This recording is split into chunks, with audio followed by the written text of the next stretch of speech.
Hello and welcome to another episode of the Reverse Mentor Lab, where we engage with thinkers from around the world to explore how leaders of today can learn from leaders of tomorrow.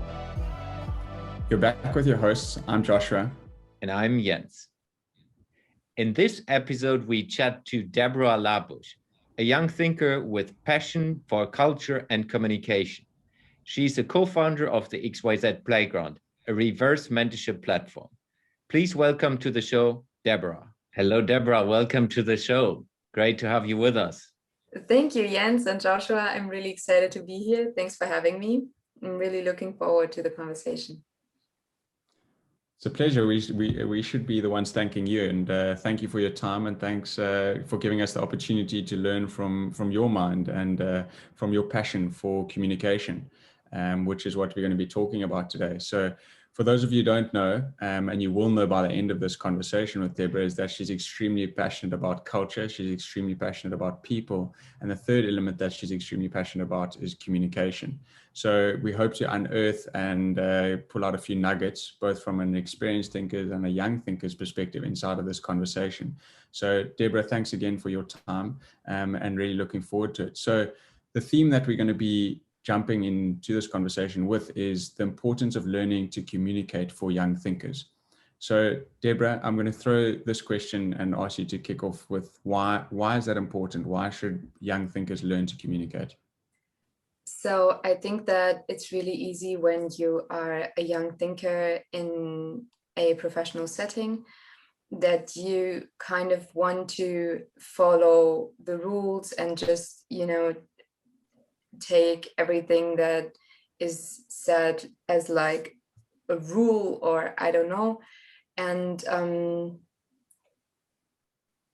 you are kind of, I think, shutting down potential a bit, and you're kind of limiting your own ways of thinking outside the box. And I think that is really one of the main reasons. I think that it's really important also for young thinkers to communicate and to speak up and just present the way of thinking. From your experience perspective, how do you see this happening in, like, what are the differences of good communication and not so good communication in a professional setting from your perspective? So from my perspective, I think that in a good communication scenario, there is limited asymmetries. So when there's like really steep hierarchies in a conversation, and when you're really kind of pounding also on these like professional titles, and perhaps you're an intern or something, or you're just like a graduate just starting a new job, and you talk to someone who's like more senior, it's really easy to include asymmetries also in the conversation, because of like hierarchies within the organization. And I think that limits the quality of the conversation, because then it can happen that as a young thinker you will fall into that pattern of just following and just be like, okay, it's going to be right the way they propose it, because they are very senior, they're very experienced. But I think asymmetries should be not so pronounced in a good scenario, because it can lead to exactly that, shutting down potential, not only for a young thinker but also for the entire organization to think outside the box a little and perhaps deviate a little from but we did it always this way. How important, I mean, you have been living in different cultures. How important is it to understand that as well in a different cultural context? I mean, you're German like I am, which is completely different than, I mean, you have been living in Tanzania. I mean, just having these two extremes, how was that from that perspective? So I think first of all is that when you are like a foreigner in a different country, you are a guest, and it's, you know, you don't have to take all of your values and norms and just throw them out the window, but you are a guest and you cannot expect everyone to function the way you want it to and the way you are like accustomed to it from a cultural perspective. There's a lot of like different things you need to consider when you communicate with people across cultures. So when I was in Tanzania, there is, you know, just about greetings, for example, it is perfectly normal for me to go out on the street and greet a woman who is like my age, to call her my sister, or a woman of the age of my mom to call her my mother, like to actually address her with mama. That is perfectly normal. It's very respectful. And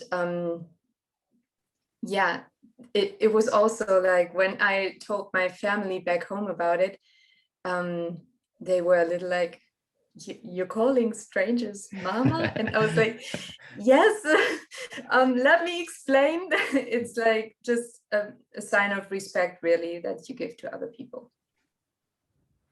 So I think, Deborah, it's fascinating when you start thinking about that, and something that I've written down here is shutting yourself off. And if you think about the example that Jens gave of you German, and you've been living in Tanzania, and you've also traveled to China, from other conversations that we've had, how do you go about not shutting yourself off? And you've already touched on certain points, but as a young person going into an environment that you're not sure of, it's not your home, you're not comfortable inside of that, there's language differences. How do you go about creating examples and ways of thinking and ways of doing as well, where you don't shut yourself off and you actually open up to engaging with different forms of culture and different people? So I do understand that perhaps also in the initial phase, when you're in a different country, you can be a little shy or even intimidated, but the best way to not shut yourself off is just to go out, talk to people, like engage with people. And like in the beginning, for example, when I was in Tanzania, I did this exercise while I was living alone, that I would go to the market, even if I didn't really need anything, just to talk to people, and you know, just expanding my vocabulary a bit, you know, always asking like, oh, what does that mean? Can you reformulate? And also just being there, watching people negotiate, trying it on my own, and practicing my Swahili, you know, experiencing the whole culture. And yeah, I think really push yourself, go out there, and yeah, try to minimize or like, if you really want to learn about that culture where you're staying, I really made sure that I was not hanging out with internationals only. So I did make some really great international friendships in Tanzania with people that were not Tanzanian, but the majority of contacts are definitely Tanzanian. And you know, when you hang out with a lot of people, for example, from Western countries, it's really easy to kind of fall into your white bubble. Like, at least in the city that I lived in, that was possible. But I really disliked that. I didn't want to do that. So yeah, I really made sure to meet the people from the office, and you know, to be at my Swahili teacher's house a lot, and things like that. What was your experience from, I mean, there are different ways of communication. One is the language in itself. Being able to speak Swahili or being able to speak Chinese is, of course, opening things up. Like I was learning Russian when I was living in Russia. That directly opens up a lot of things. How do you see the other parts of communication, the non-verbal communication, the things that people don't see straight away? What was your experience from from a young thinker specifically, communicating with more experienced thinkers or more senior people? Yeah, so one example I have is, for example, is that it took me forever to realize that this gesture of shrugging in Germany, it means I don't know. In Tanzania, it means no. And, you know, I saw people doing this and I just expected that it was what I knew, right? That it kind of meant the same thing. So I think that also just highlights again how it is really important in a cross-cultural setting. But I think this can also be transferred to like a young thinker's perspective. Ask, like, try to understand what is going on. And then, you know, perhaps also explain yourself, like, oh my gosh, I thought this meant I don't know. Yeah. So maybe just building and sort of going a bit deeper on that, Debora, is sometimes when I think we think about body gestures and the way we move and things like that, we don't actually realize how much of an impact that has on communication. Yeah. And in terms of the way that we are understood as people when we engage.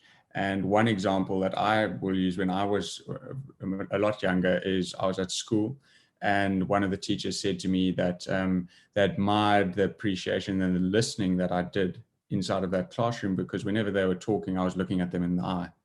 And if you think about how a simple gesture like that can totally transform the way that we communicate. So with some of that thinking is, what tips do you have for young thinkers to communicate better? And how do you think you could offer advice to experienced thinkers about how they could understand the way that young thinkers communicate? So I think for young thinkers, it's really that, you know, just try to run that extra mile and ask questions, and like also lay out your point of view. If, you know, if you're considered about like politeness, you can always formulate that as a question, which is, you know, a more polite way kind of presenting. And I think that's a really good first step.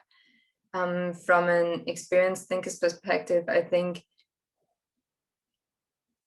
young thinkers can only share when they're enabled to, like when they have a space where they're heard.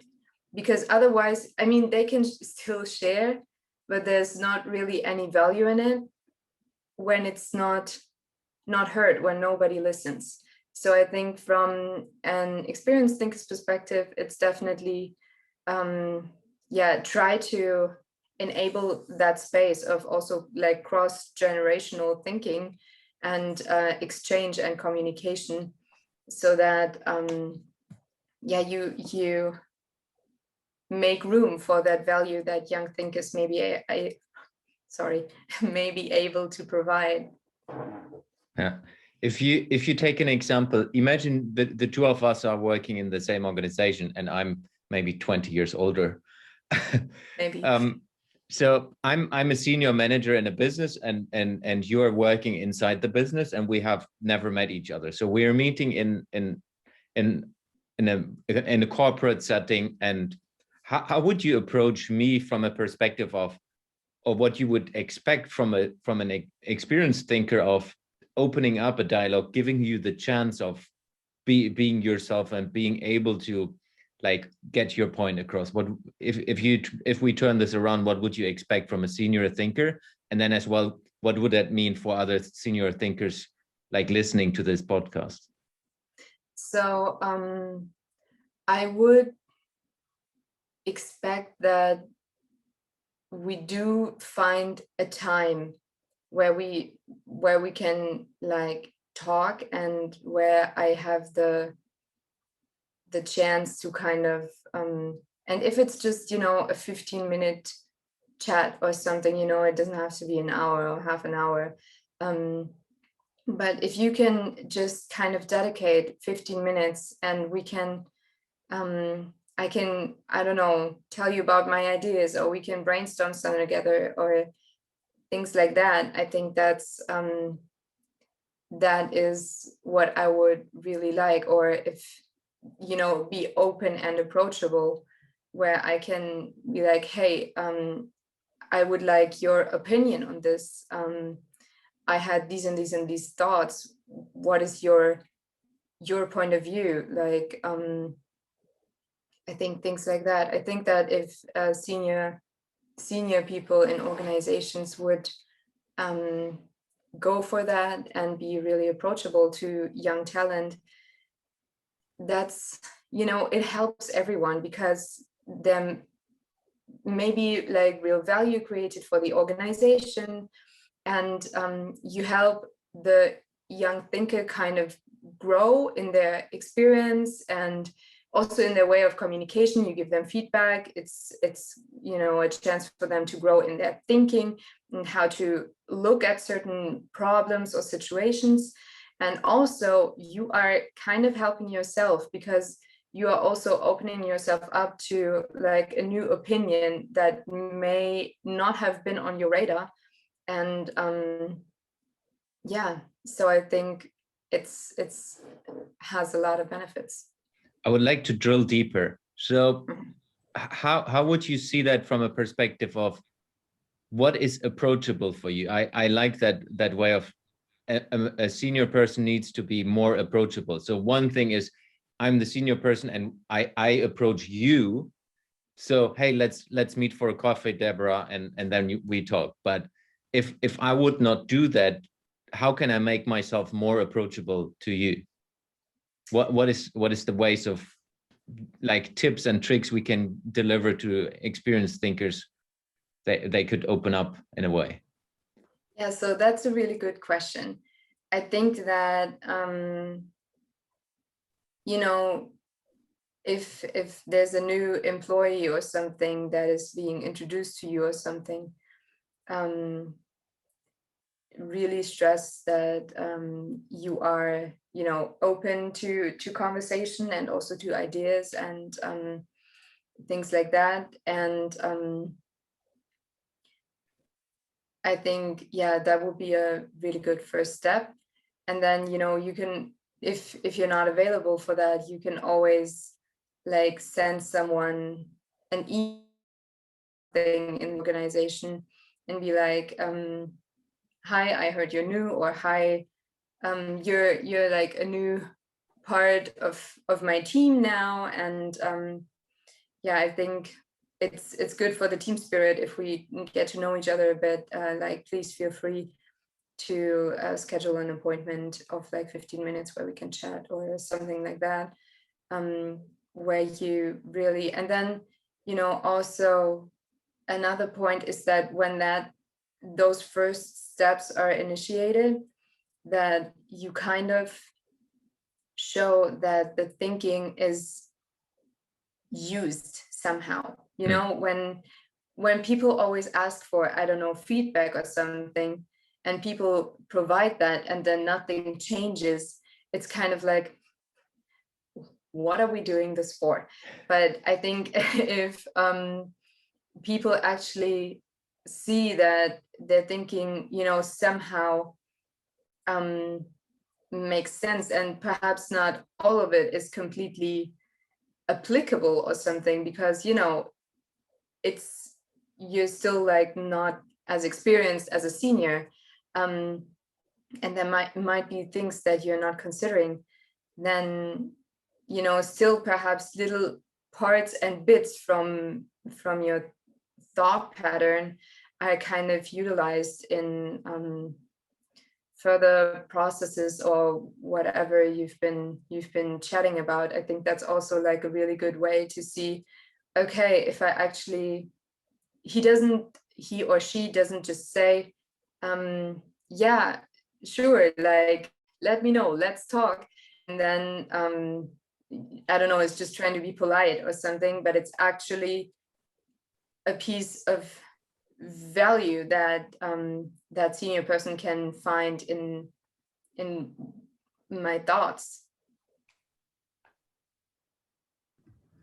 So I think, Debora, I really loved what you said in this conversation in its entirety. But one of the terms that you used really popped out, and it's got my head running a bit here. And it's a phrase where you said that you're a guest.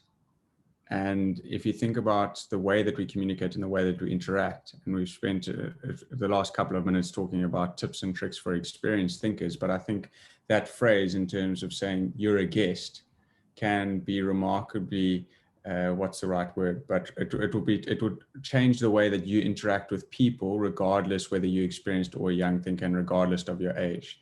And the word that pops into my head when I think about you're a guest is empathy. And I think that if you engage with people and you engage with the world around us as guests, we'll obviously potentially learn a lot more, but we'll also potentially offer ourselves and open ourselves up to different forms of communication and different forms of interactions inside of that space. So having said all of that in a very long-winded way, I wanted just to pick your brain quickly about, as a young thinker, as someone who's got big aspirations and is passionate about communication and culture in particular, how do you go about viewing the world through a guest's eyes? And how do you go about interacting with the world around you in that way? I think that, so there's a lot of aspects to it. You know, you could really go to zero and be like, okay, we're guests on like the entire planet and we should treat nature accordingly. I think it's really applicable to many different scenarios, but focusing on the communication side of things. So yeah, it really is that step where, you know, like you are, how can I put this the best way? I think it includes some like politeness and respect. And it is definitely like when you try to,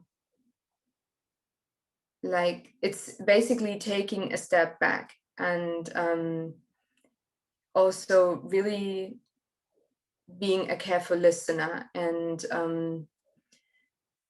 yeah, just, I can't find a really nice catchy word for it, but I think it's basically, you know, just be humble, be respectful, and also, you know, in that moment you interact with someone, you are a guest to somebody else's life and to somebody else's time, and don't be, well, just be mindful with that, you know, and be also respectful with somebody else's time. And yeah, I think that those are really like important factors, I think.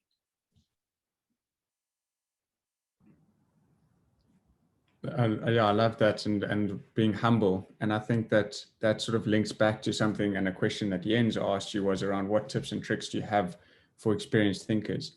And I think that I've got one, and I'm going to just hijack this quickly, and I'm going to say, Jens, if experienced thinkers, I think, and offering a different younger perspective here is, as an experienced thinker, I would encourage you to allow young people to fail in their communications.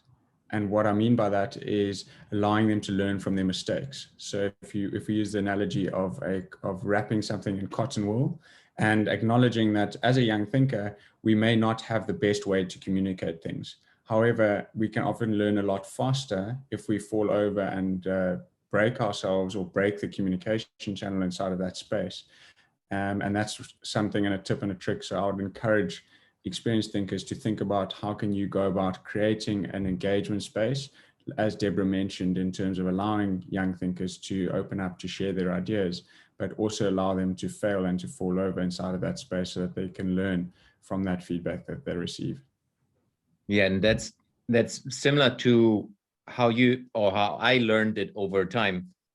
I'm now 40, and what I always learned is like when you go as a guest to someone into a different country, into a different home, it's like you said, Deborah, it's like you step in and then you basically take a step back. You take yourself not as the important person. You try to be as polite as possible and really kind of blend into the environment where you are. And I think that's a bit as well to what you said is being approachable from an experienced thinker. It's important that you blend into the possibility of opening up, because if you're just closed, that let's say if we just take an office environment, you close your door, nobody will ever enter your door. If you have an open door policy and say, like you said, mentioning when someone new starts, hey, I'm approachable, maybe not saying it in that words, but hey, you're welcome to come into my office as long the door is open. I'm always there for you. And then you really make that happen. So when someone walks in, then you say, hey, welcome to my office. How can I help you?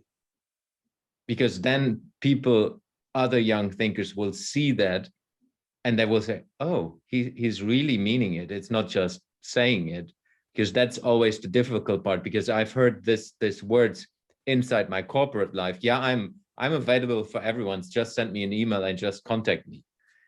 But then you do this and someone is sending an email and there's never a response. So it's like, yeah, saying it and living it is always different perspectives. So getting towards the end of our conversation today, what are the snippets we take away from a young thinker, from an experienced thinker, from a communication perspective? Let's start with Debora. Okay, so for me, from a young thinker's perspective, is really like communicate and put yourself out there. For the experienced thinker's perspective, it's really, be humble and be approachable. And also, I think what Jens just said also is kind of, a factor of reputation where, you see that it works for somebody else. You enable that conversation also with others, that you, try to build a reputation of actually being approachable and, having an open ear and an open mind. Joshua, what are your thoughts?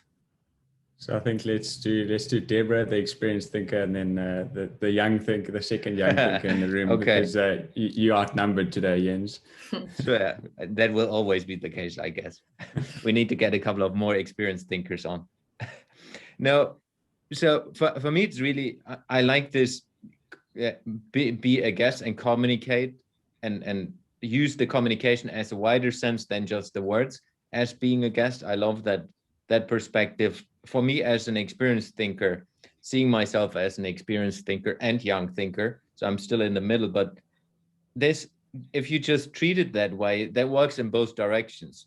So it's, if you are a guest as a young thinker, you will do this in an environment of an experienced thinker, and you treat them in a way that it works. But it's also the other way around, where the experienced thinker is in an environment and invites someone in, and they treat the young thinker in a way that they're approachable. Maybe not completely going out of their mind, but using language that is understood, using gestures that are approachable, just being open and trying to learn from each other. And I think that works in both directions. So that's why I love this way of thinking, act and communicate as you are a guest, and things will open up.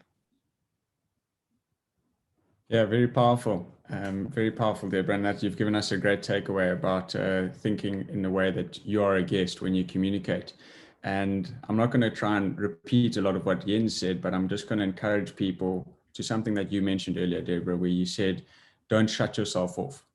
And I think that sometimes when we communicate, when we go into new environments, whether it be new cultures, new countries, or new organizations, whether we are an experienced thinker or a young thinker, it's very easy to shut yourself off. And I can use the analogy of a hermit crab. When a hermit crab gets scared, it goes back into its shell. but let's rather open ourselves up, treat the world as though we're a guest, and open ourselves up to different types of communication. And you also encouraged experienced thinkers to be approachable, but I'm going to throw this to younger thinkers. And I'm going to say, younger thinkers, you should also be approachable inside of this space, because I think sometimes experienced thinkers don't know how to go about engaging with younger thinkers inside of the organization. So a brilliant conversation around communication, touching on culture, touching on diversity, touching on different ways of thinking. And as I said, Debora, you've given us a very powerful takeaway from the conversation today. So thank you very much for your time. Jens, thank you for your time as always. And I look forward to, learning from this conversation and going and putting some of the things into practice going forward. Thanks, everyone. Many thanks also from me to both of you. I also took away a lot. And thanks for having me on your podcast.